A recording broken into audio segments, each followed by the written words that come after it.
तेजस्वी यादव कह रहे हैं झुनझुना थमा दिया गया। तो एक ऐसे फैमिली से आते हैं जिसमें एक पार्टी में पूरे परिवार का कब्जा है।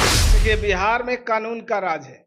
गलती कोई भी करेगा उसके ऊपर कानूनी कार्रवाई होगी।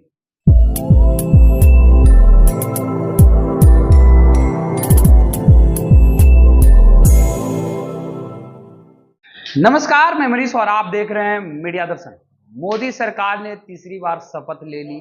तमाम मंत्रियों ने अपना पदभार भी संभाल लिया, लेकिन इस दौरान बिहार के नेता प्रतिपक्ष तेजस्वी यादव का बड़ा बयान सामने आया है। उन्होंने कहा है कि विपक्ष इतनी मजबूत है कि ईंट से ईंट बजा देंगे। यदि सरकारी मशीनरी का दुरुपयोग किया गया तो इस बार ईंट से ईंट बजाने की बात तेजस्वी यादव कर रहे हैं। इसी मुद्दे पे बात करेंगे। हमारे साथ मौजूद हैं जेडीयू के प्रदेश प्रवक्ता हिमराज राम जी। हिमराज जी, तेजस्वी जी कह रहे हैं कि इस बार ईंट से ईंट बजा देंगे अगर आप लोग सरकारी मशीनरी का दुरुपयोग किए तो।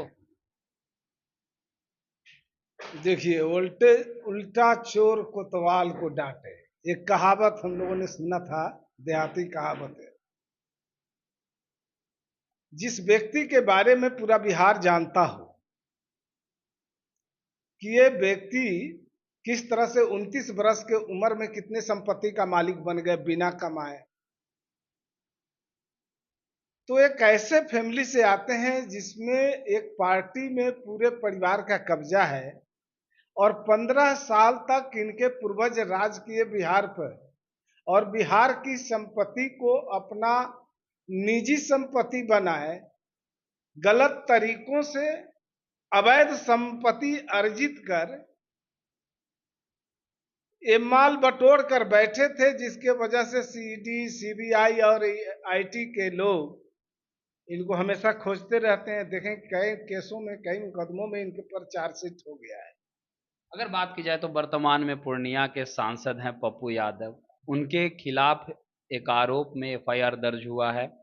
1 करोड़ रुपए का वो रंगदारी वसूल कर रहे थे, जिस पर एफआईआर किया गया है। क्या कहेंगे आप? देखिए, बिहार में कानून का राज है। गलती कोई भी करेगा उसके ऊपर कानूनी कार्रवाई होगी। ये नहीं है कि हम दोषियों के ऊपर दोषियों को बचा लेते हैं और निर्दोष को फंसाते हैं। हम कभी निर्दोष को फंसने नहीं देते और दोषी को बख्शते भी नहीं। और दोषी चाहे कोई भी हो, कानून उसके ऊपर अपना डंडा चलाती है। इस बार आप लोग को झुनझुना थमा दिया गया। आप लोग रेल मांग रहे थे, वित्त मंत्रालय मांग रहे थे, ऐसी जानकारी प्राप्त हो रही थी, लेकिन मिला क्या?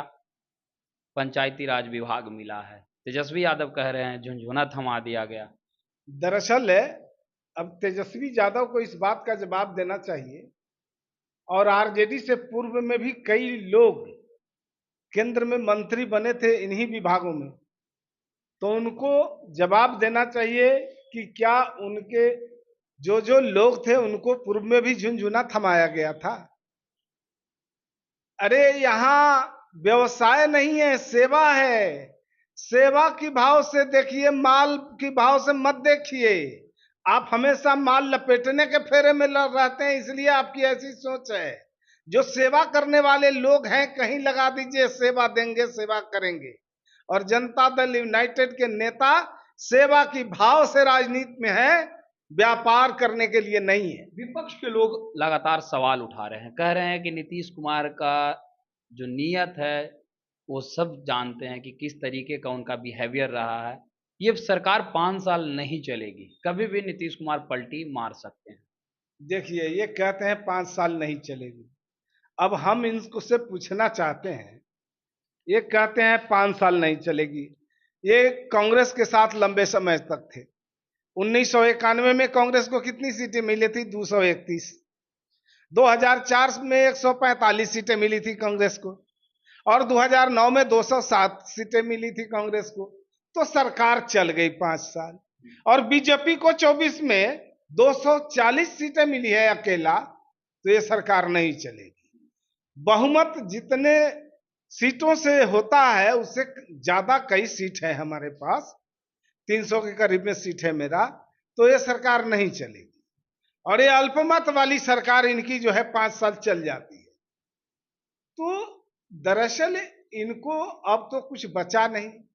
जनता ने तो इनके साथ क्या किया है इनको मालूम हो गया है, लेकिन अब उस बात से ध्यान ही भटकाना चाहते हैं कि जनता इन्हें नकार चुकी है। अब इसी तरह के सवालों में जनता को उलझाए रखना चाहते हैं। ये सरकार चलेगी, मजबूती से चलेगी, 5 साल चलेगी और देश और बिहार का भला होगा, इसका विकास होगा। तो ये थे हमारे साथ जेडीयू के प्रदेश प्रवक्ता हिमराज राम, जिन्होंने सीधे तौर पे कहा कि 1991 में जब इनकी 231 सीटें आई, 2009 में जब 224 सीटें आई, इसके बावजूद जो है केंद्र में इनकी सरकार रही, लेकिन अभी अकेले दम पे बीजेपी 240 सीट लाई है, तो विपक्ष कह रही है कि ये 5 साल नहीं चलेगी। जब इनकी अल्पमत की सरकार 5 साल पूरा कर सकती है, तो हमारी सरकार क्यों नहीं? हमारी सरकार तो 300 के करीब सीटें लाई हैं। फिलहाल इस खबर में इतना ही। देखते रहें मीडिया दर्शन। धन्यवाद।